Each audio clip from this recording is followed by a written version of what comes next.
Assalamualaikum warahmatullahi wabarakatuh. Kami dari kelompok 4 akan menjelaskan tentang konstitusi negara. Kelompok kami terdiri dari 3 anggota. Yang pertama, saya sendiri Rini Ayuniara, dan kedua rekan saya Tiara Andriani dan Yusril R. Sitohang.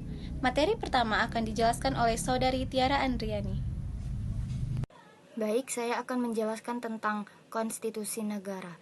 Konsep konstitusi berasal dari bahasa Prancis constituer, yaitu pembentukan. Artinya, untuk pembentukan suatu negara atau menyusun dan menyatakan suatu negara konstitusi. Peraturan dasar mengenai pembentukan negara konstitusi diartikan sebagai hukum dasar. Konstitusi menurut Cassirer, keseluruhan sistem ketatanegaraan dari suatu negara berupa kumpulan peraturan yang membentuk, mengatur, atau memerintah dalam pemerintahan suatu negara. Konstitusi meliputi konstitusi tertulis dan tidak tertulis. Undang-undang merupakan konstitusi yang tertulis. Istilah undang-undang merupakan terjemahan istilah Belanda yaitu grondwet. Grond artinya dasar atau tanah, wet artinya undang-undang. Sedangkan pengertian negara adalah negara disebut sebagai negara hukum, yang di dalamnya terdapat sejumlah warga negara yang ikut dalam permusyawaratan. Oleh karena itu, menurut Aristoteles, keadilan merupakan syarat mutlak bagi keselenggaraannya negara yang baik, demi terwujudnya cita-cita seluruh warganya. 3. Materi muatan atau substansi konstitusi. Menurut J.G. Steinbeck, konstitusi berisi 3 pokok. Yang pertama, adanya jaminan terhadap hak-hak asasi manusia warga negaranya. Yang kedua, ditetapkannya susunan ketatanegaraan suatu negara yang bersifat fundamental. Yang ketiga, adanya pembagian dan pembatasan tugas ketatanegaraan yang juga bersifat fundamental. Mariam Budiarjo mengatakan undang-undang memuat ketentuan-ketentuan mengenai 1. Organisasi negara, misalnya pembagian kekuasaan antara badan legislatif, eksekutif, dan yudikatif. Yang kedua, hak-hak asasi manusia. Yang ketiga, prosedur mengubah undang-undang. Yang keempat, ada kalanya memuat larangan untuk mengubah sifat tertentu dari undang-undang dasar. Ini akan dijelaskan oleh teman saya. Nah, sekarang kita akan bahas yang kelima. Yang kelima itu kita akan bahas tentang kedudukan, fungsi, dan tujuan konstitusi. Kedudukan konstitusi menempati kedudukan tertinggi di dalam suatu ketatanegaraan sebuah negara.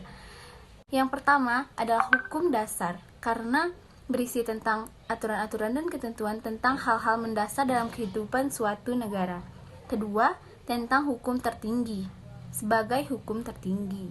Konstitusi lazimnya diberi kedudukan sebagai hukum tertinggi dalam tata hukum hingga aturan-aturan yang terdapat dalam konstitusi secara hierarkis mempunyai kedudukan lebih tinggi atau superior terhadap aturan lainnya.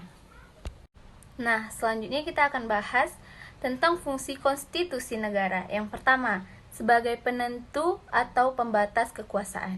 Kedua, sebagai pengatur hubungan kekuasaan antar organ negara. Ketiga, pengatur hubungan. Nah, selanjutnya kita akan bahas tentang fungsi konstitusi negara. Yang pertama, sebagai penentu atau pembatas kekuasaan. Kedua, sebagai pengatur hubungan kekuasaan antar organ negara. Ketiga, pengatur hubungan kekuasaan antara organ negara dengan warga negara.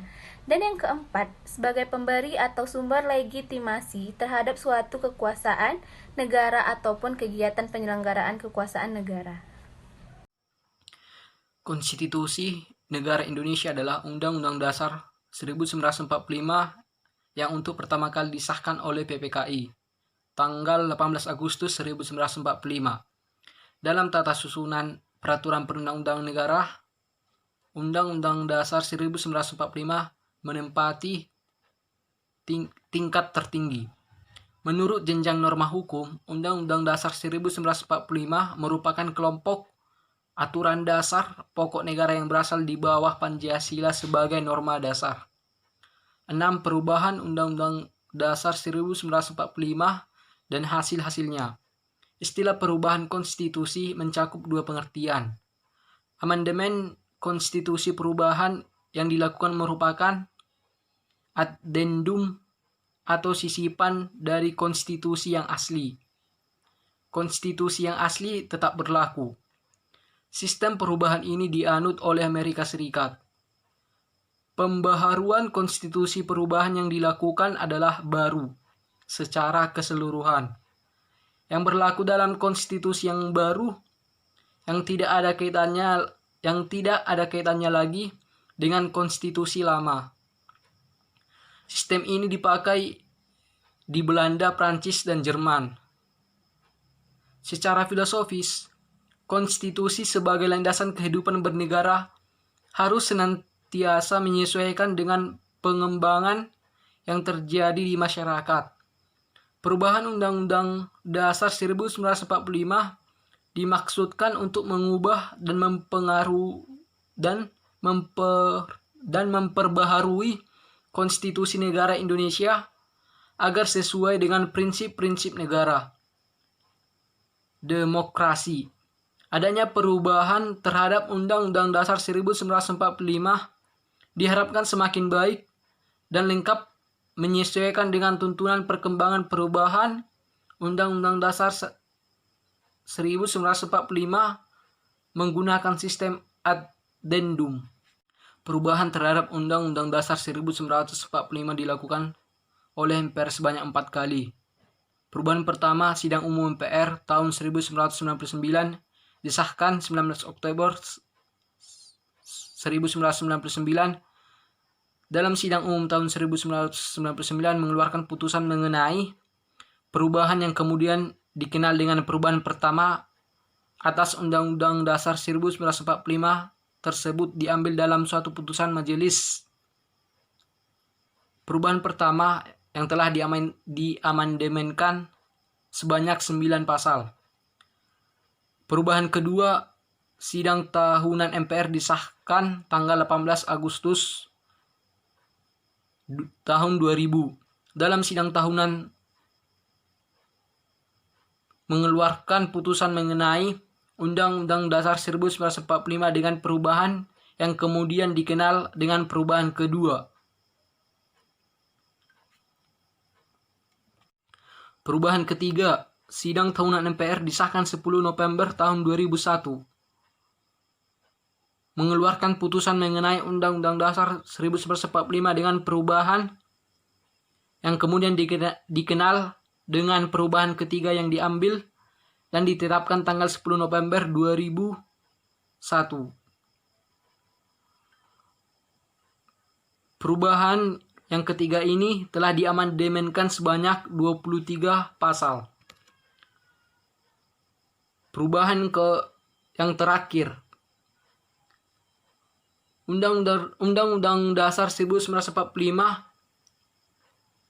yang terjadi pada masa sidang 1-11 Agustus 2002 adalah perubahan terakhir. Ini hanya menyempurnakan beberapa pasal saja. Misalnya, anggota MPR terdiri dari DPR dan DPD.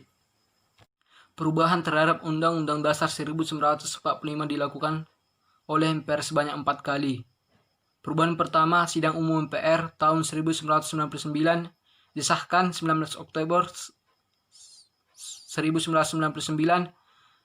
Dalam Sidang Umum tahun 1999 mengeluarkan putusan mengenai perubahan yang kemudian dikenal dengan perubahan pertama atas Undang-Undang Dasar 1945 tersebut diambil dalam suatu putusan majelis.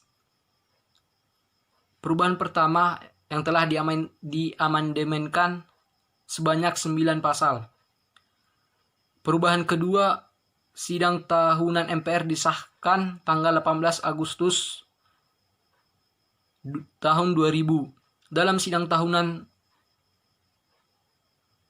mengeluarkan putusan mengenai Undang-Undang Dasar 1945 dengan perubahan yang kemudian dikenal dengan perubahan kedua.